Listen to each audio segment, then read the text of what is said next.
Vous entrez maintenant dans La Poche Bleue, le podcast des deux chums Guillaume Latendresse et Maxime Lapierre.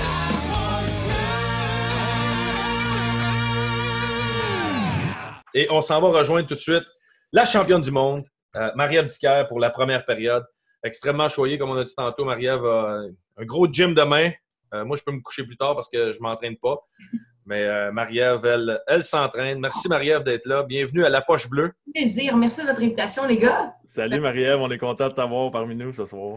Et moi aussi, j'ai tellement entendu parler de votre podcast, donc c'était un must. Là. Les attentes sont hautes à mon égard, apparemment. Là. En bien aussi? T'as entendu parler en bien aussi, là? Oui, en bien aussi, là, mais pas tant. Là. Non, c'est pas vrai. Hey Marie-Ève, je vais briser la glace tout de suite. Je sais que tu t'entraînes demain matin. Guillaume me dit on ne la garde pas plus qu'une heure et demie. Non, c'est pas vrai. Pas plus qu'avant. Quand on a dit les choses, là, moi, ça va bien. C'est juste quand je commence à parler, c'est là que ça se gâche. Bon, moi, je vais te demander, que je l'ai demandé à Georges Saint-Pierre. Qu'est-ce qu'il fait? Georges Saint-Pierre nous a donné une bonne réponse. Lui, il a commencé le sport de combat à cause il se faisait bullier à l'école, puis il a décidé de faire ça. Toi, c'était quoi? Pourquoi tu as décidé de... Moi, c'est encore plus glamour que Georges. Moi, j'étais une fan des Tortues Ninja quand j'étais jeune. Pour vrai, je tripais vraiment beaucoup sur les Tortues Ninja. Et mon cousin faisait du karaté. J'étais un enfant qui bougeait beaucoup. J'étais toujours en train de me chamailler, de me tirailler. Donc, pour canaliser cette énergie-là, ma mère a proposé de m'inscrire au karaté et ça a été sur l'amour. Donc, c'est vraiment glamour, mais c'est ça.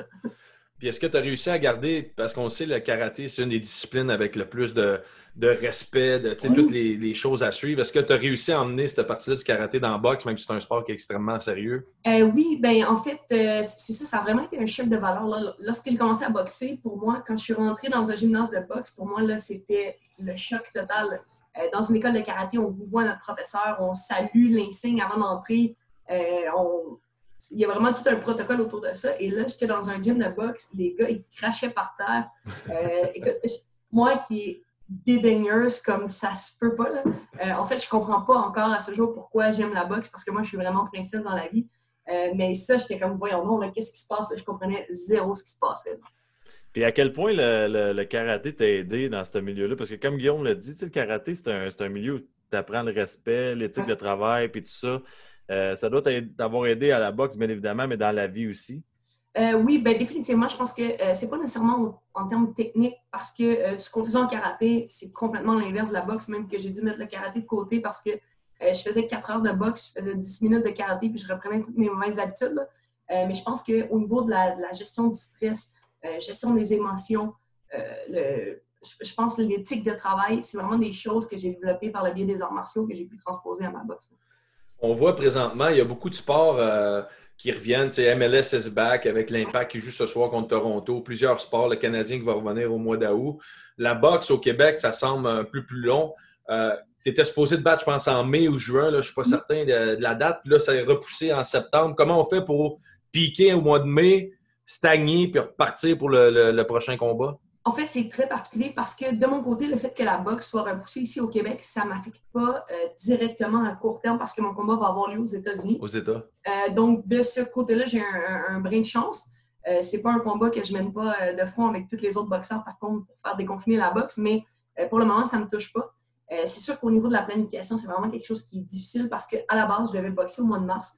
Donc, moi, je suis dans le gym depuis le mois de décembre en attendant un combat.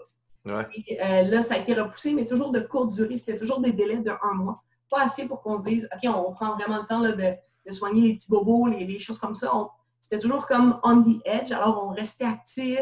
On essayait de baisser un petit peu la cadence. Donc, je dois dire que c'est un gros travail mental et physique qui a été fait.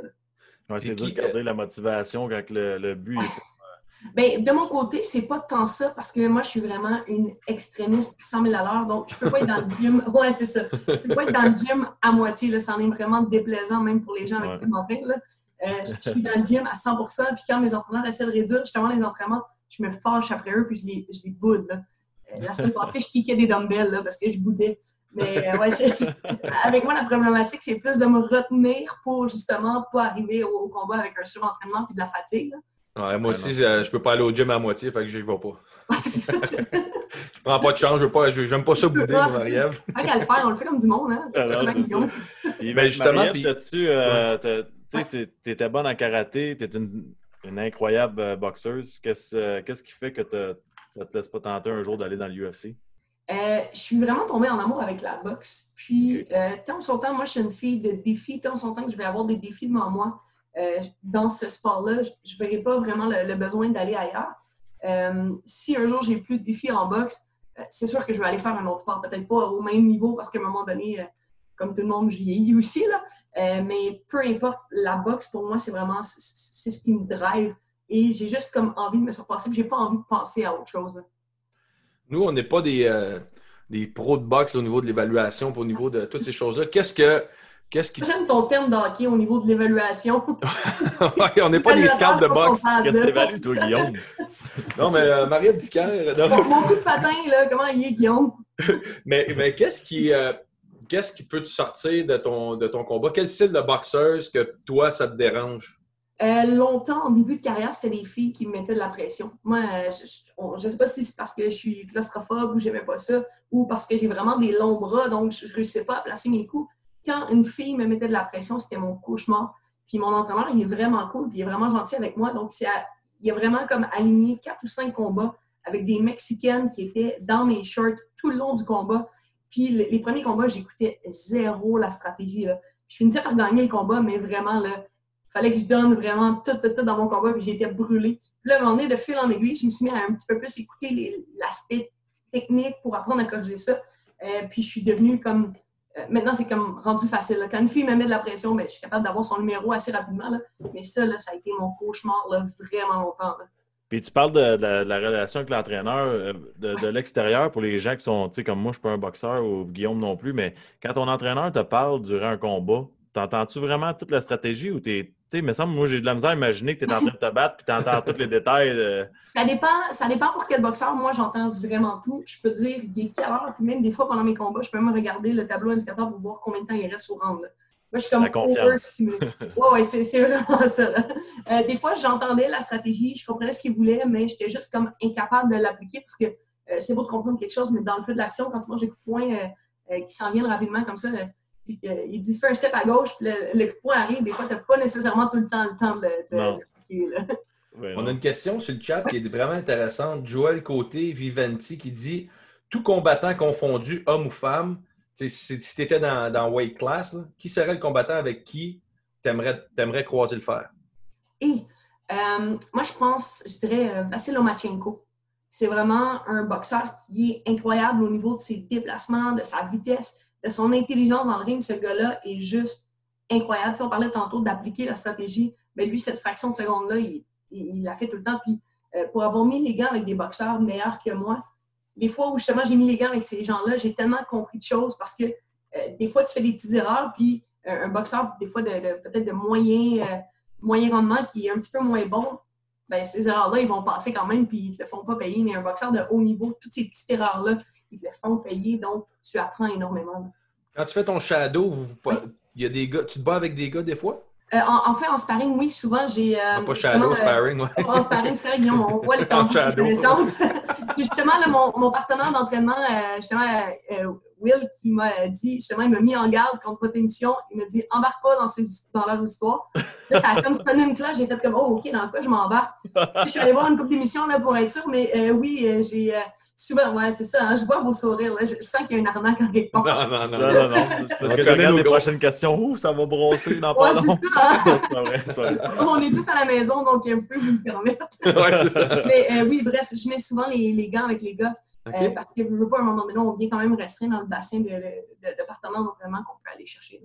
Ça, comment que ça se passe, Marie-Ève? Tu te bats quand même avec un gars dans le ring. Je suis sûr que tu es capable de donner des volets à 80% des hommes au Québec, mais c'est quoi la relation entre un homme et une femme dans un ring? C'est sûr qu'il ne peut pas avoir une relation d'orgueil des deux côtés. De mon côté, des fois, là, quand justement j'essaie de les bousculer et d'être un petit peu plus physique, je ne gagne pas au change. Là. Je dois y aller vraiment en finesse, en stratégie. Et de leur côté, c'est sûr que s'ils décident de mettre la puissance, de mettre la gomme, on ne va pas chercher grand-chose. Donc, de leur côté, souvent, ils vont travailler un petit peu plus en vitesse. Donc, ça les force à développer cette chose-là qui, des fois, quand c'est deux gars dans un ring ensemble, l'orgueil masculin fait qu'on met la vitesse un petit peu de côté puis on essaie de passer la shot. Donc, automatiquement, ça développe leur boxe et de mon côté, moi, ça me force à être rusé. Puis, c'est ce qui me permet de développer vraiment une bonne défensive dans les combats parce que j'ai pas intérêt à me faire toucher. Là. OK. Mais quand vous faites le sparring, mettons, là, la force de frappe, vous la mettez à combien de pourcents? Tu peux pas knocker le gars devant toi, non, tu fais pas... Tu peux pas le knocker, sauf qu'en même temps, ce que tu comprends à la boxe, c'est que plus tu optimises ta vitesse, plus ta force de frappe devient quand même élevée. En sparring, on a des gants qui sont plus gros, on a des casques. Okay. C'est plusieurs rounds, donc bien souvent, là, on réussit à s'en tirer là, très bien. C'est arrivé à quelques reprises là, des blessures en entraînement, mais bien souvent, on réussit à bien limiter les choses. Tu as été, tu sais, quand on regarde ta fiche, tu le sais, on en avait parlé quand j'étais avec le 91-9 là, de ton pourcentage de knockout. Est-ce que quand tu as un plus grand temps de break comme tu as en ce moment, ça te permet de pratiquer ces choses-là, d'aller chercher... Comment on fait en boxe pour aller chercher de la force de frappe? Tu sais, comme moi, tu as beau me dire, Guillaume patine mieux, ma technique était moyenne. Il y a une limite, tu comprends ce que je veux dire? En fait, en boxe, c'est un petit peu la même chose aussi. Il y a des boxeurs qui vont être réputés comme cogneurs. C'est sûr qu'on peut développer la force de frappe, mais ce qui est particulier chez les femmes, c'est que les rounds, ce sont des 2 minutes. Ouais. Donc, bien souvent, l'adversaire est dans les cordes, l'adversaire est épuisé et la cloche sonne. Donc, tout le monde va se rasseoir et là, on recommence. Tandis que chez les hommes, souvent, il y a 1 minute supplémentaire et dans beaucoup de mes combats, c'est arrivé justement là, vers la fin du round, l'adversaire est ébranlé, boum, la cloche sonne, on arrête. La minute fait la différence. Donc, ça fait une différence. Mais c'est sûr qu'au niveau de la force de frappe, on va développer beaucoup au niveau de la stabilité, au niveau des jambes, la puissance des jambes. Moi, je fais pratiquement des entraînements juste de jambes avec mon préparateur physique.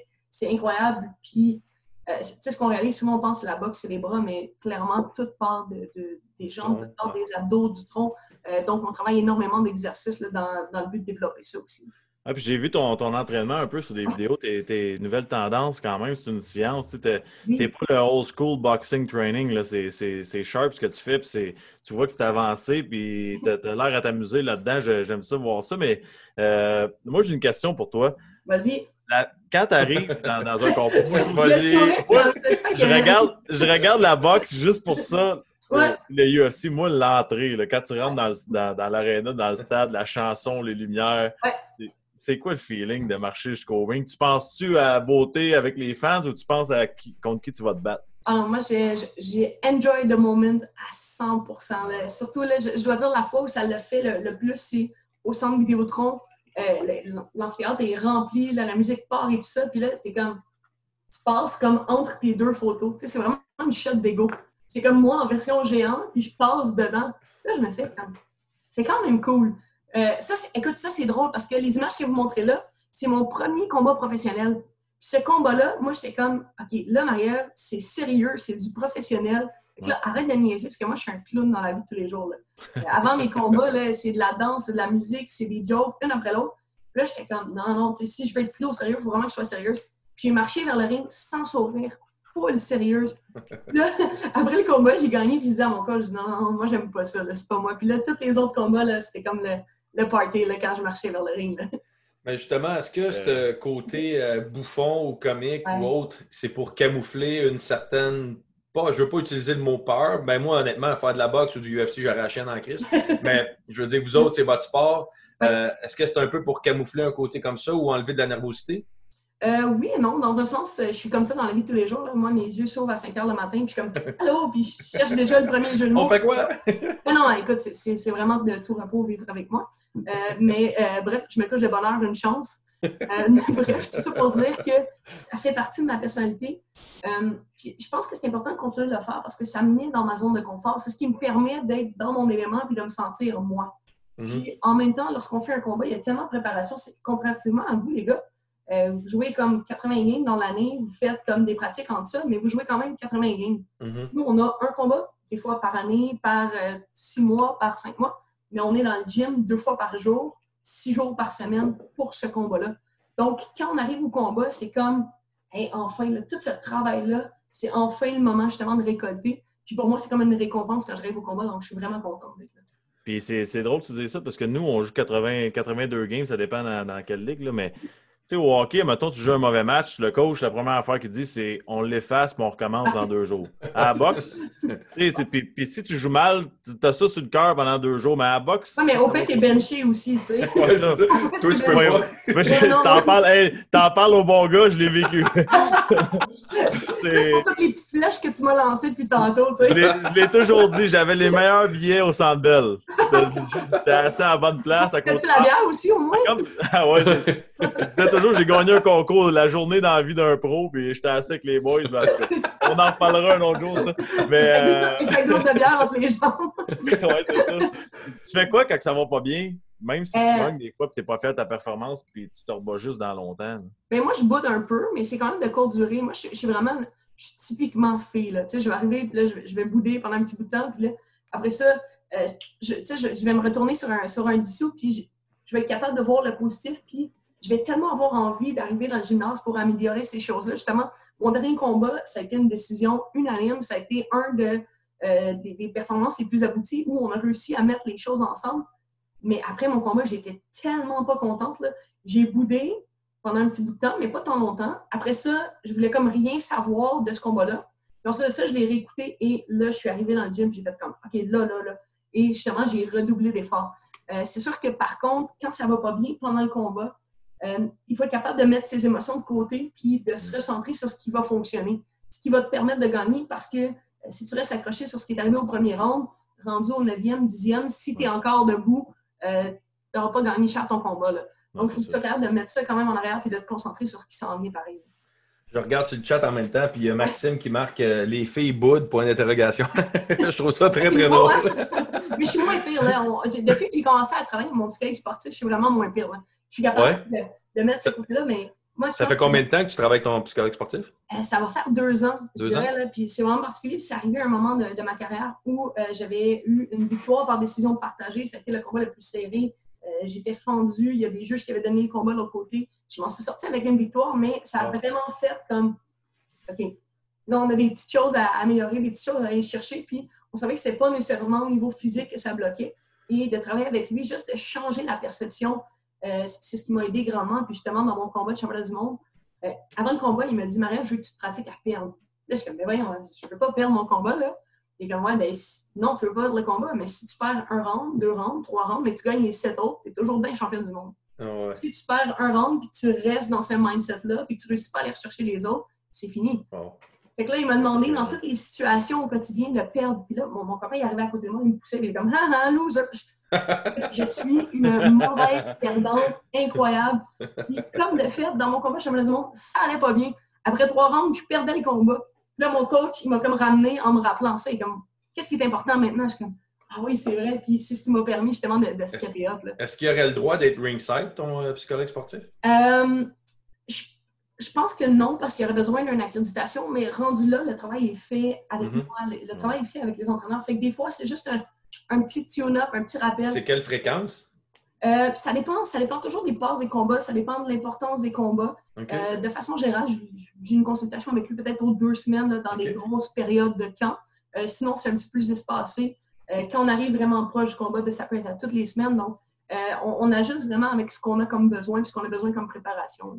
Ah, très cool, ça m'aide. Guillaume, tu n'avais pas une couple de questions sur des anecdotes? Ouais. Mais attends, j'ai d'autres questions qui me viennent. On se fait souvent demander ça dans le hockey. Ton amphithéâtre préféré puis ton amphithéâtre la plus intimidante? Je dirais, à la fois, c'est le même. Je dirais le centre Vidéotron. Parce que, ouais, vraiment, le centre Vidéotron, c'est vraiment cool parce que c'est là où j'ai remporté mon championnat du monde. C'est là où j'ai fait ma première finale d'un gros événement. Donc, il y a vraiment quelque chose de particulier pour moi.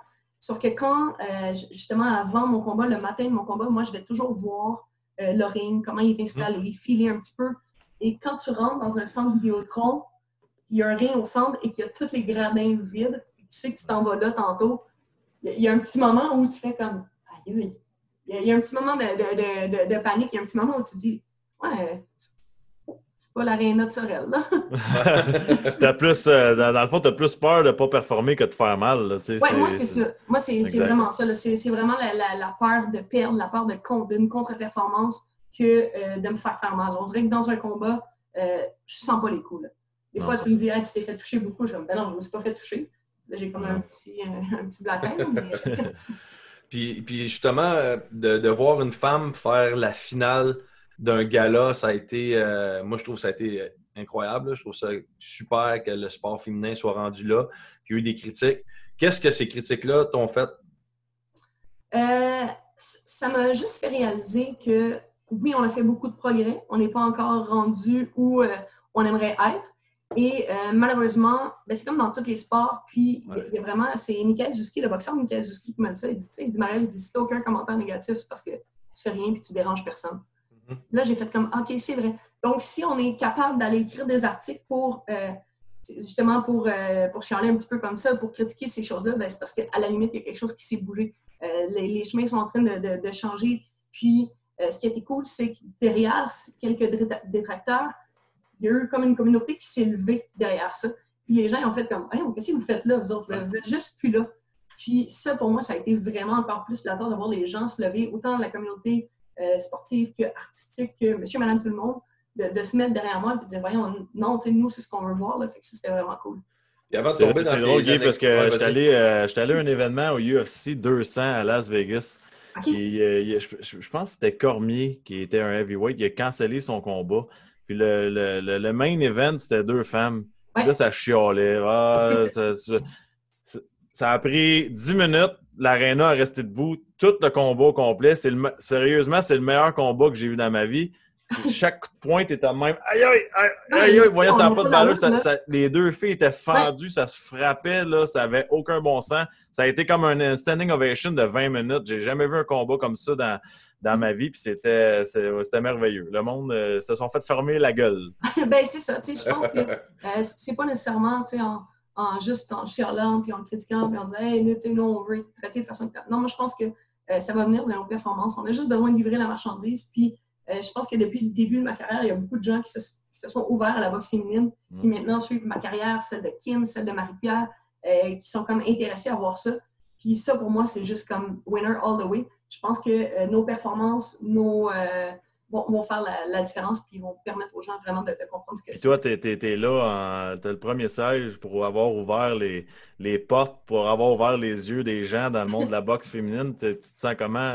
Moi, quand j'ai dit à mon coach, moi, je veux passer pro, mon coach, il m'a regardé, il m'a dit « Marie, j'ai pas le droit de te dire non, mais ça va être difficile. » Et Marc Ramsey, qui était justement un petit peu le mentor de mon coach, lui a dit « Oublie ça, Steph, il n'y a personne qui va signer une femme au Québec. » Et ça, c'est il y a 4 ans et demi de ça. Donc, pour moi, de voir tout le chemin qui a été fait en 4 ans et demi, c'est immense. Là. Fait que c'est vraiment cool. Est-ce que tu es championne du monde, puis de l'autre côté, on parle de gala, que tu fais les manchettes de la première. Qu'est-ce que tu veux que les gens se souviennent de toi? Quel aspect de ces deux-là ou de ta carrière t'aimerais mieux qu'il soit mis de l'avant? Moi, j'aimerais juste que les gens se souviennent que quand on a un rêve, on ne peut pas laisser personne le briser. That's it. Parce que souvent dans ma vie, on m'a dit « Voyons, Marie-Ève, c'est impossible, pense même pas, change de métier, ça se peut juste pas. » Puis je suis un petit peu bornée, donc j'ai décidé de foncer. Mais combien de personnes, malheureusement, ont abandonné leur rêve, ont choisi des chemins qui, à la base, n'étaient pas celles qu'ils voulaient parce que justement, on a brisé leur rêve. Donc, moi, la seule chose que j'ai envie que les gens se souviennent, c'est « Écoute, c'est possible quand on veut. » Puis de ne pas laisser les gens briser ces rêves-là. Ben, tu as dit borné, boudeuse. Je vais te laisser 10 secondes. Peux-tu nous dire 3 qualités? Non, attends une minute, Guillaume. Elle a des grandes qualités. Puis okay. Je peux te le dire tout de suite. Son côté persévérance et travaillante. Puis tout, j'ai vu ses entraînements. Moi, je veux qu'elle me conte une anecdote à la place. De quoi qu'elle sort un peu, là, tu sais. Une anecdote de... Et justement, une anecdote... Ton anecdote la plus drôle là, qui t'est arrivée dans ta carrière. OK, attends, mais là, moi, j'avais des anecdotes en boisson. Parce que ça, malheureusement, j'en ai un petit peu trop. Mais j'en ai aussi que j'ai fait à jeun parce que... on va t'accompagner dans ça en boisson. Eh oui, c'est vrai, hein? On n'a pas le choix. C'est bien. Oui, la Beamer, c'est vrai, ça. Ben oui. Guillaume, tu m'as pas dit ça? On aurait vu de la Dicaire. Mais tabarouette, on n'a pas pensé. On aurait dû faire un match contre la Poche Bleue contre la Dicaire. On va en faire une. N'importe quand. On va en faire une. On va te réinviter pour faire un match. C'est quoi ta bière? C'est une bière? Oui, c'est une Smash. C'est quoi une Smash? Décris-nous ton produit, s'il vous plaît. On voit les connaisseurs de bière, hein? Premièrement, c'est une blonde qui a du punch. Deuxièmement, c'est un single malt, single up. C'est un mélange de un malt et un houblon. qui a été fait à base de pamplemousse, donc il y a un petit goût d'agrumes à la fin. 4,8 %, donc une bière d'été, c'est parfait sur le bord de la piscine. Donc, c'est ça, j'ai participé à la conception de ce projet. Ouais, c'est ça, exact. Qu'est-ce que tu as partout? Pardon? On la trouve partout? Dans plusieurs GA. Donc, elle a été un petit peu victime de son succès au départ. On a été capable de se faire vider un petit peu de la première batch. Là, on est en conception de la deuxième et tout ça. Donc, on va être en mesure de donner un petit peu plus de détails justement sur les points de vente. Là. Mais dans la plupart de IGA, Métro et quelques justement distributeurs de microbrasseries. Maxime ici va aller s'en acheter demain matin. Peut-être demain midi. Ouais, c'est ça, hein? Toi, tu vas pas matin, s'acheter de la bière, c'est bizarre un peu. avec moi à 6h30 demain matin, hein? Non, puis Beamer, c'est une microbrasserie au Lac-Saint-Jean, c'est ça? Oui, de Roberval, exactement. C'est ça, de Roberval. Wow. Avec Jeff Boudreau. C'est ça, c'est Jeff Boudreau, exact. Oui, exactement. Là. Vraiment, on va l'inviter, Jeff. On l'invitera, Jeff, avec toi pour faire le concours des microbrasseries. On affrontera la Beamer, puis en tout cas, on a une bière, nous autres, puis t'es pas mal plus... Ouais, tu connais ça plus que nous autres, fait qu'on va vous faire gagner, c'est sûr. Mais moi, j'ai juste appris pour ma bière. Moi, je me suis dit, écoute, parce que quand je me lance dans quelque chose, moi, je le fais à 100 000 à l'heure, donc je me suis dit, faut que je connaisse quand même les bases, là, tu sais. Il y a une petite anecdote, là, Marie-Ève, sa bière. C'est ça, on va se sauver encore. Moi, je te lâche pas. C'est ça, je vais te retirer vers l'histoire. Je veux une histoire de Marie-Ève, sa bière. Ah, puis c'est la bière, là. Fait que ça prend une anecdote de bière. Marie-Ève, il te reste 2 minutes. Hey, 2 minutes? Non, 35, non, je te coupe. T'as le temps que tu veux, mais on veut que tu aies couché de bonne heure. Ben oui, nous autres, on pense à toi. Écoute, moi, j'ai réussi, j'étais même pas à boisson de temps cette fois-là, parce que, comme je dis, je suis un petit peu triste. J'ai réussi à perdre 21 personnes en Martinique, puis, écoute, on était en croisière, puis on était avec ma gang de karaté, puis moi, tu veux pas voyager avec moi. Tu veux juste pas voyager parce qu'il y a tout le temps 1 million d'aventures. Le coin où il faut pas aller, c'est sûr que j'y vais, t'sais. Il y a tout le temps plein de millions d'affaires. Donc, la première journée, on débarque du bateau de croisière, la première île, il y a comme une gang qui part, comme super timide dans leur coin, puis moi, je pars avec ma gang d'aventuriers, puis on se ramasse dans le fin fond d'île, super belle plage. On est sur le bord de la mer, puis tout le monde est comme « Wow, qu'est-ce que vous avez fait? Où est-ce que vous avez trouvé ça? » Ça reste là. Le lendemain, même chose. Ils partent de leur coin. D'autres, on part dans les contrées lointaines, on explore plein d'affaires, puis on revient au bateau le soir, puis ils sont comme « Hey, c'est malade, demain, on va avec vous autres. » Parfait. Là, on est dimanche, on est en Martinique, et là, moi, je m'assure des horaires d'autobus. Fait que j'amène tout le monde dans une île volcanique. C'est une plage dans le fin fond de la forêt, là. Fait qu'on part, puis on a comme des zigzags en autobus, on monte dans la montagne, on débarque à la plage, puis là, on est à la plage, puis à un moment donné, il faut revenir au navire, parce que le bateau, il part à 4 heures. Puis, je ne sais pas si vous avez déjà fait des croisières, si t'es pas dans le bateau à 4 heures, le bateau, il part sans toi, puis il faut que tu trouves une façon de revenir au pays. Là, on est là, puis on attend l'autobus. Là, on attend l'autobus. Là, on attend l'autobus. Là, il commence à être 2 heures, tu sais. Là, ils sont comme, Marie, t'as-tu checké les horaires d'autobus? Ouais. Là, on demande à un passant, puis il est comme, ben non, il n'y a aucun autobus en Martinique le dimanche après-midi. On est comme, hein? On est dans la jungle, là. On est perdu dans le bois, on est 21, il y a des enfants avec nous autres, il y a des personnes un petit peu moins en forme. Puis je suis comme, ben voyons, on va appeler un taxi. 250 € pour 4 personnes. On est 21. Là, il est comme, ben voyons donc. Fait que là, je commence à dire, mais qu'est-ce que je me suis dit?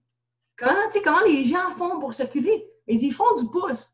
Parfait. Fait que moi, je me mets à courir dans la montagne, à faire du pouce. Là, je pogne une auto. Et je suis comme, attends une minute. Puis là, je dispatche la gang. Je suis comme, OK, là, une femme, un enfant, un homme. Là, vous partez. Là, je pars avec l'autre bord.